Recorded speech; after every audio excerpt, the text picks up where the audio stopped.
Halo teman-teman Saling Sapa, podcast Saling Sapa Jalan-Jalan, satu-satunya podcast naik angkot di Indonesia. Tayangan aneka info menarik di YouTube channel Taufik Sagwanto. Like, share, and subscribe. Podcast angkot menemani setiap hari di jalan ini. Informasi mengalir bebas bersama Taufik Sagwanto.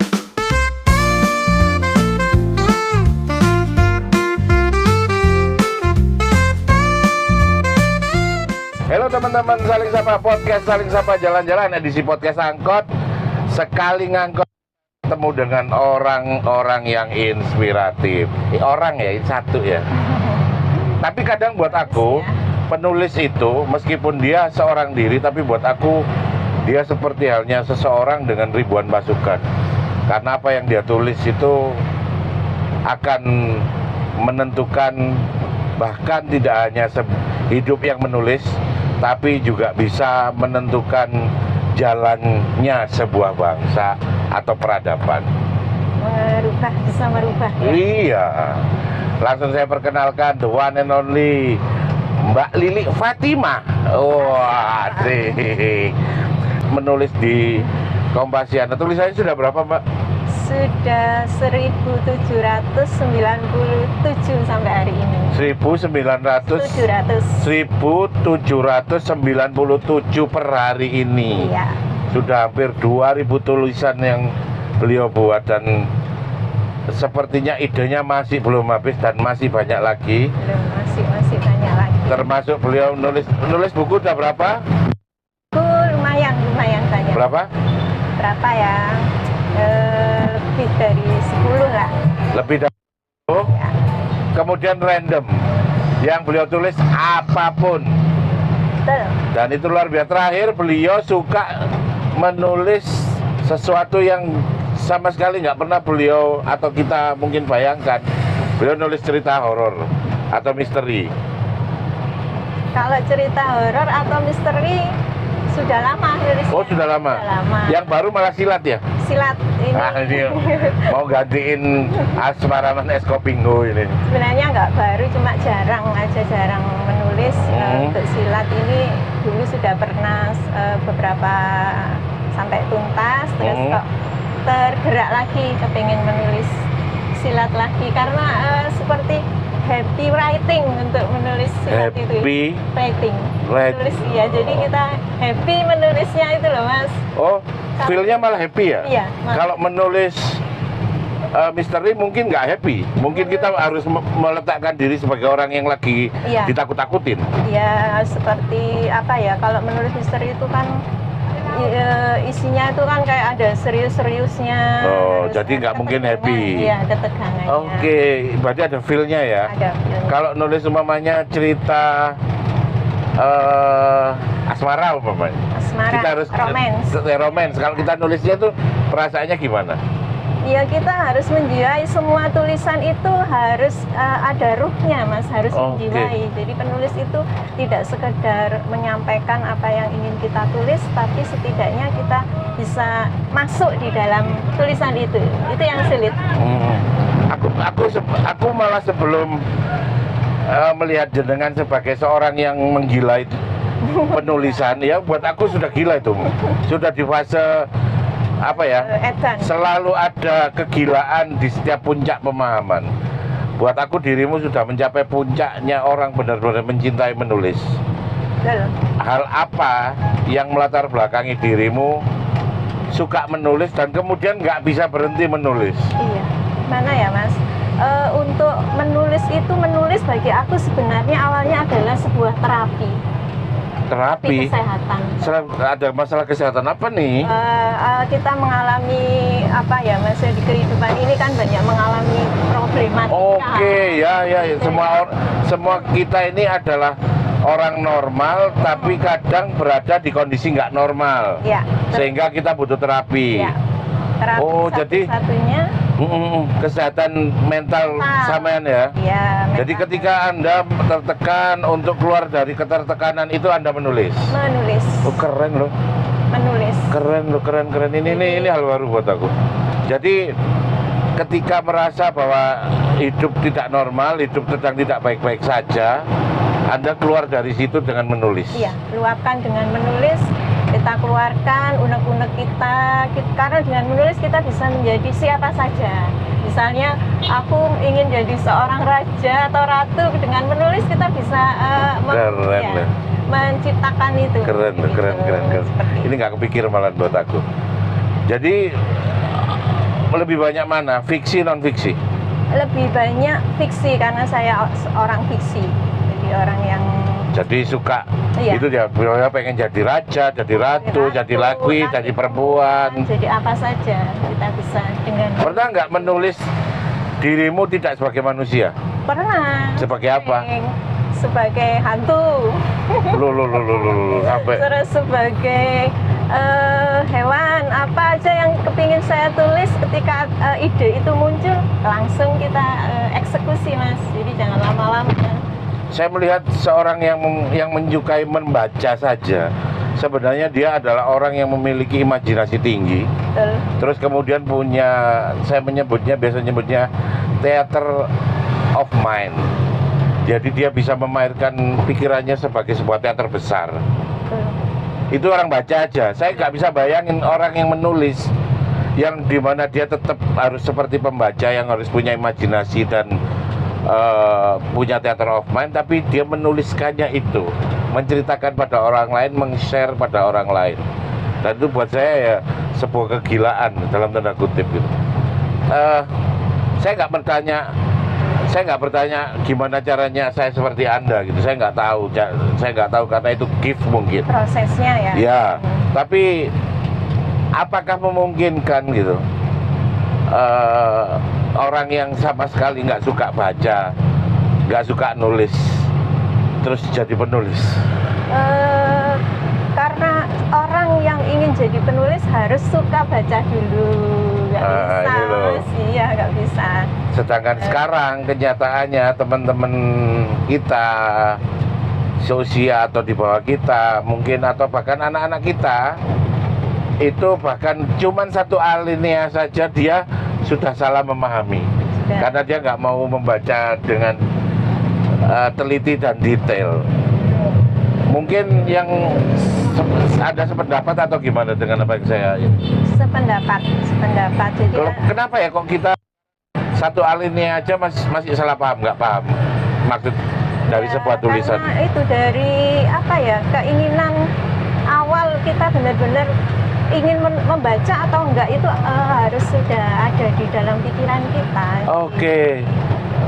Jadi Anda sudah suka membaca, baik itu penting nggak penting sama membaca? Saya baca semuanya. Tujuannya biar apa? Tujuannya banyak sekali, selain menambah wawasan kita untuk tahu. Jadi kita tidak hanya tahu satu titik saja kan, Mas. Tahu, kita bisa belajar dari ini misalnya kisah ini kebaikannya di mana, keburukannya di mana, juga menambah wawasan kita, perbendaharaan kata, terus pengetahuan kita cara menulis yang baik itu bagaimana. Jadi cara menulis yang baik itu maunya jadi blogger. Yang paling harus diperhatikan apa? Cara menulis yang baik itu kalau menurut saya ya selesaikan tulisanmu. Soal nanti diedit urusan belakang ya? Iya, selesaikan sampai misalnya cerpen, jangan mandek di tengah jalan, setelah itu kita tinggalkan, lupa lagi. Oh, sampai tuntas dulu? Sampai tuntas. Kalau kurang runtut ditambahin? Iya. Salah tulisan diperbaiki. Oh iya. Ada kalimat yang tidak efisien bisa kita eksekusi seperti itu. Jadi ada namanya self-editing. Diindapkan dulu beberapa hari kalau aku loh, Mas. Oh, intinya yang penting cerita dulu ya sampai itu selesai. Cerita dulu sampai kalau selesai. Mau dipanjangin boleh, dipendekin boleh. Oke, yang penting tersampaikan dan selesaikan dulu. Oke, paham. Jadi bisa jadi sebuah buku yang mungkin 100 atau 150 lembar itu bisa jadi awalnya nulis sampai selesai itu mungkin cuma 10 lembar ya? Iya, 10 lembar. Biasanya penulis kalau mau bikin novel kan beda, Mas ya. Cerpen itu paling 1000 words atau 1000 kata sudah cukup ya, itu 3 lembar lah sekitar. Tapi kalau novel saya kemarin ngeditin punya teman-teman tuh sampai 400 lembar. Jadi mungkin kalau Sama kayak Latahzan itu ya 400-an ya. Jadi 400 itu paling mereka harus bikin semacam, kalau yang untuk pemula ya Mas ya, nggak bikin rancangan dulu, satu bab ini mau membicarakan ini biar nggak melenceng kemana-mana. Satu bab ini nanti dengan sendirinya akan runtut. Terbiasa runtut. Terbiasa. Dirimu cerita runtut nggak? Insya Allah. Saya runtut ya. Insya Jadi Allah. pakai oral pun runtut ya. Betul. Saya biasanya karena saya sudah terbiasa ya, jadi nggak pakai reng-rengan, wis pokoknya apa yang ingin saya tulis, saya selesaikan seperti itu. Jadi harus diselesaikan. Blogger kan memberikan informasi ya. Oke. Hal apa yang paling menarik, yang paling berkesan ketika menulis blog tentang apa temanya? Temanya kalau saya karena dunia fiksi itu Mas menyenangkan bagi saya, kita bisa tempat pelarian ya. Tempat pelarian. Iya, pelampiasan untuk mengeluarkan unek-unek tanpa yang nggak bisa Anda lakukan di keseharian kan? Iya. Aku lari sambil terbang kan nggak jadi bisa. orang gila, Ya. Atau jadi apa? Nggak, maksudku yang paling berkesan ketika nulis blog apa? Ya sampai hari ini ingat.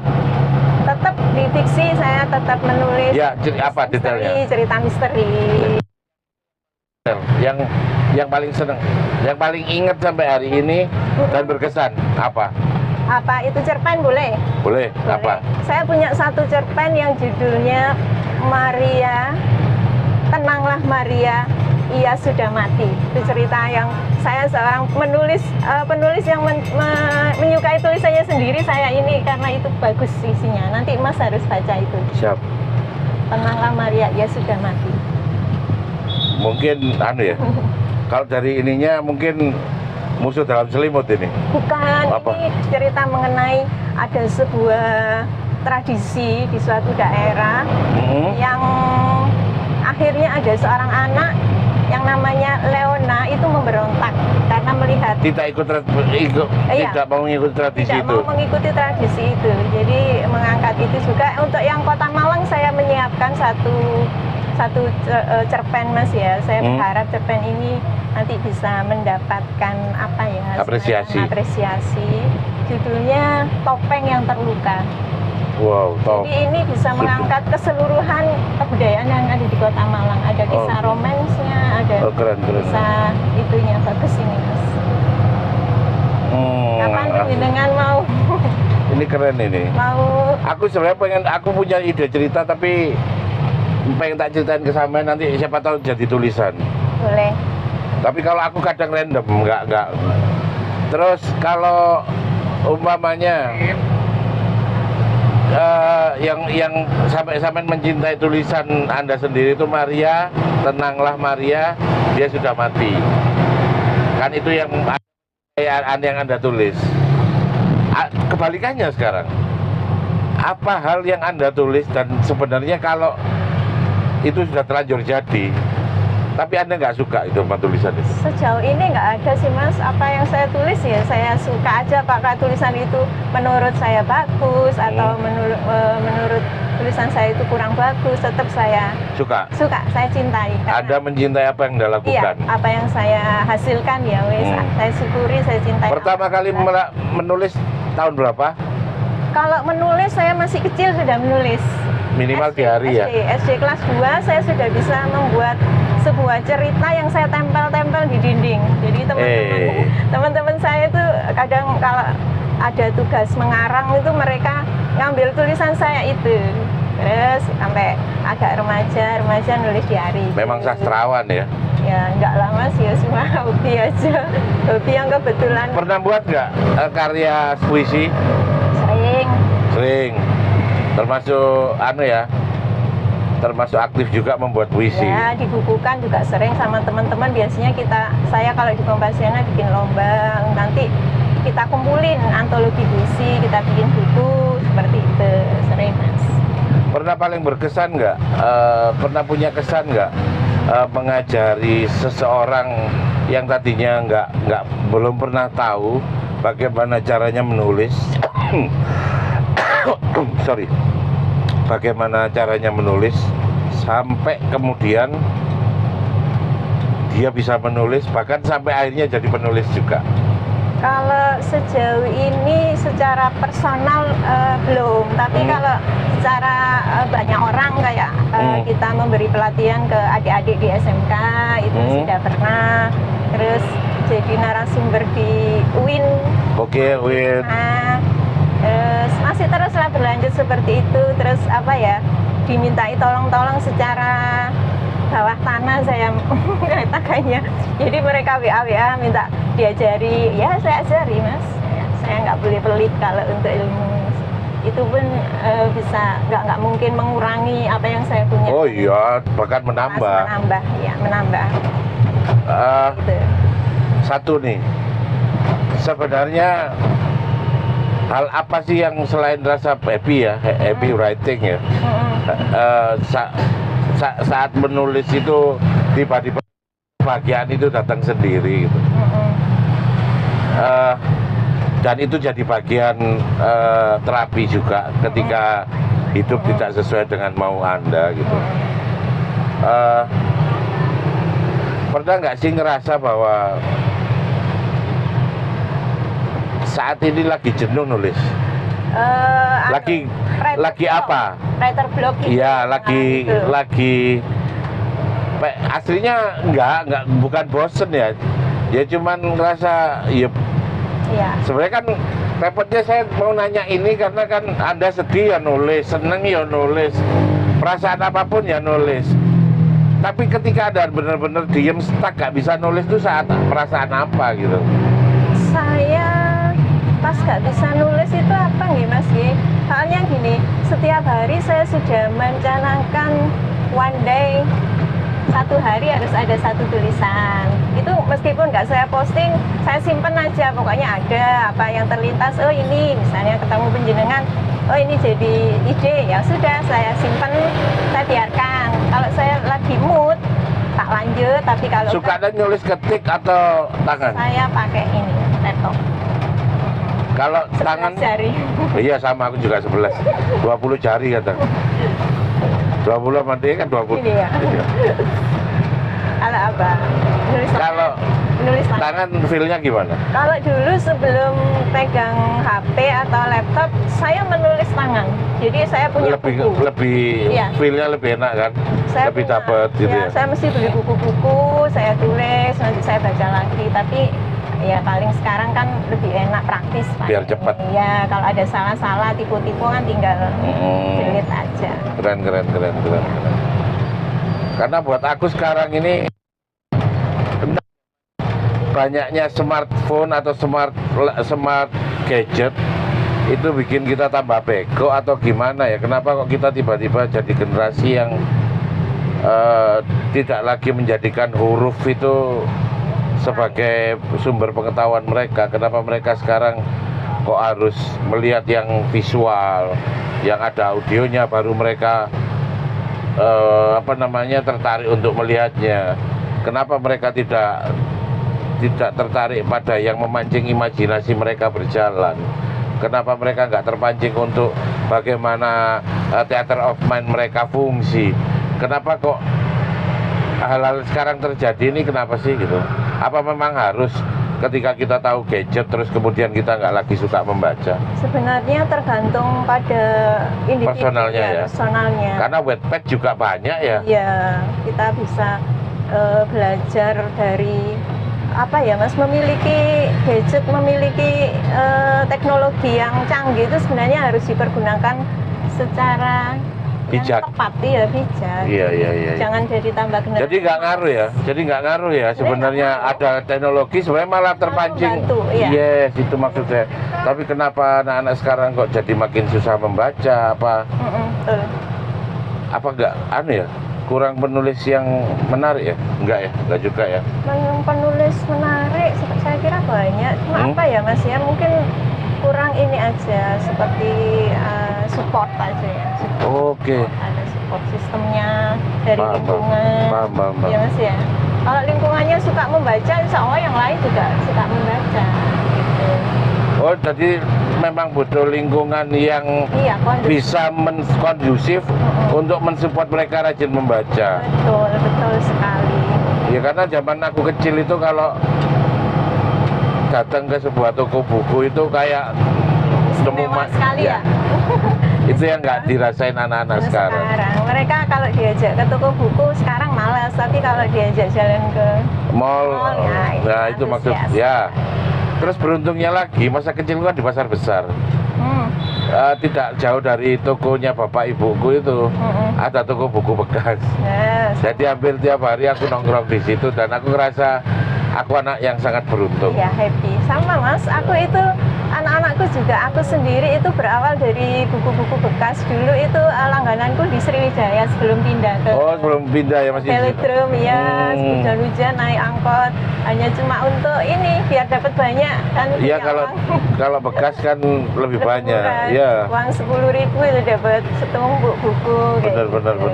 Jadi terima kasih sekali untuk toko-toko buku bekas yang sudah Mendedikasikan waktunya Iya. dan memberikan apa namanya buku-buku buku-buku. yang terjangkau ya. Pernah sama penjualnya iseng-iseng saya bilang begini, Mas doakan ya saya bisa jadi penulis nanti ya, begitu waktu itu. Asik.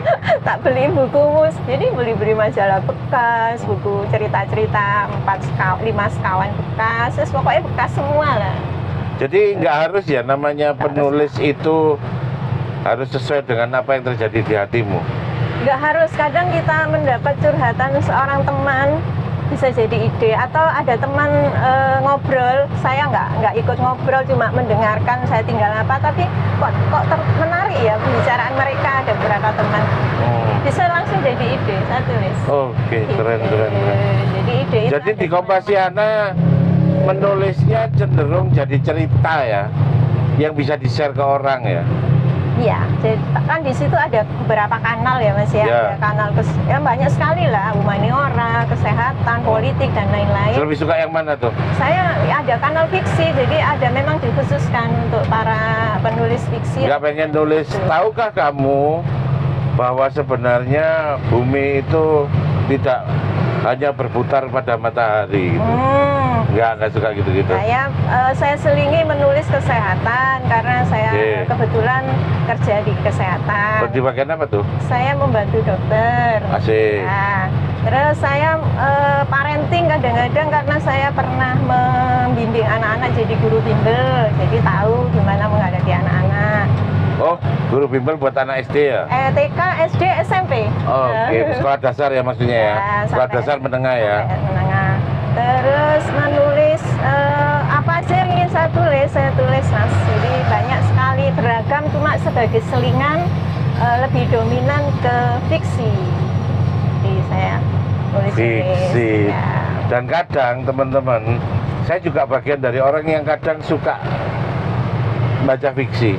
Dan kadang inspirasi dari fiksi itu di luar nalar tapi masuk akal. Di luar Nurul. Di luar nurul tapi masuk akal. Jadi ada yang pernah diomongin bapak saya nggak sama sekali nggak tertarik dengan omongannya. Tapi justru dalam sebuah buku fiksi, saya jadi membenarkan apa yang bapak saya omongkan. Apa itu? Jadi The Apocalyptic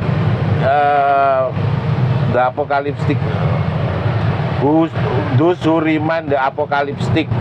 Jadi sebuah novel fiksi yang menceritakan bahwa sekilas ya. Jadi seseorang menceritakan orang kakekku jalan 10 mil untuk ke tempat pekerjaannya. Kemudian bapakku 5 mil.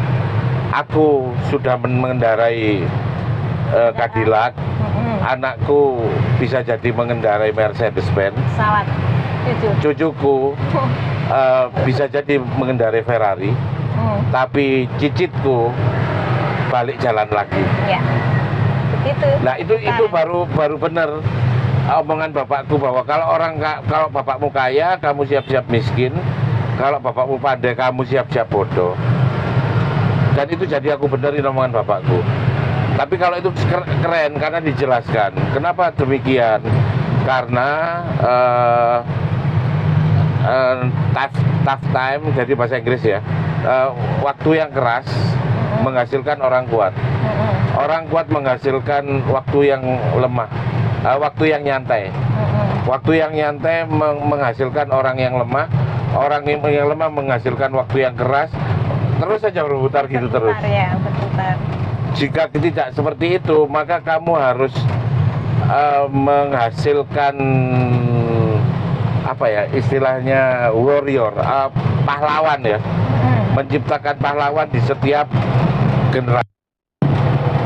Makanya dari situ saya berpikir bahwa kenapa saya keras gitu. Jadi dia pengen menjadikan saya seorang pahlawan yang lahir dari generasi saya gitu. Apa sebagai apa? Tentara. Bapakku itu guru. Oh, guru. Yang jadi pedagang. Alhamdulillah pengusaha ya. Yang jadi pengusaha.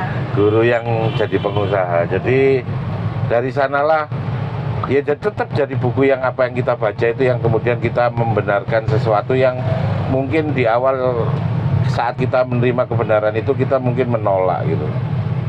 Kita membenarkan itu. Setelah dijalani kita membenarkan ya ternyata. Ketika ternyata tidak satu pendapat aja, ternyata ada orang menuliskannya dalam sebuah, meskipun itu buku fiksi, saya nggak peduli itu. Kebenaran tetap kebenaran.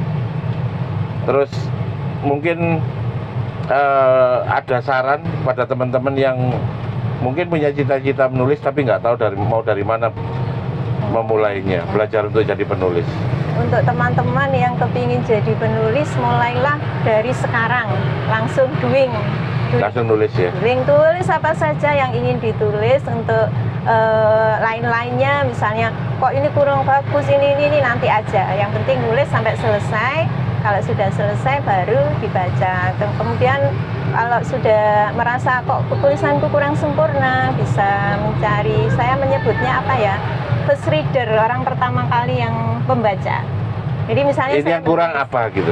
Ya, misalnya saya menulis, terus penjenengan yang baca, oh ini kan bisa mengoreksi, oh ini kok kurang logis. Meskipun nulis fiksi harus ada kelogisan, Mas. Nggak boleh apa ya? Logika itu nggak boleh ditinggal. Iya, jangan karena fiksi nanti nulisnya langsung nggak diterima dengan akal, itu kan nggak bagus juga. Meskipun nggak masuk akal, ikan itu tetap masih bisa diterima akal. Diterima akal, betul, seperti itu. Asik. Ya, tutup dengan meskipun tidak masuk akal, setiap tulisan harus selalu masuk akal. Ya. Semoga tayangan bermanfaat. Terima kasih loh Mbak. Sama-sama Mas, terima kasih sudah diundang. Siap, akan terus aku undang nanti kalau aku butuh referensi lagi. Nah, kalau perlu nanti baca puisi ya. Oke. Semoga tayangan bermanfaat. Wassalamualaikum warahmatullahi wabarakatuh.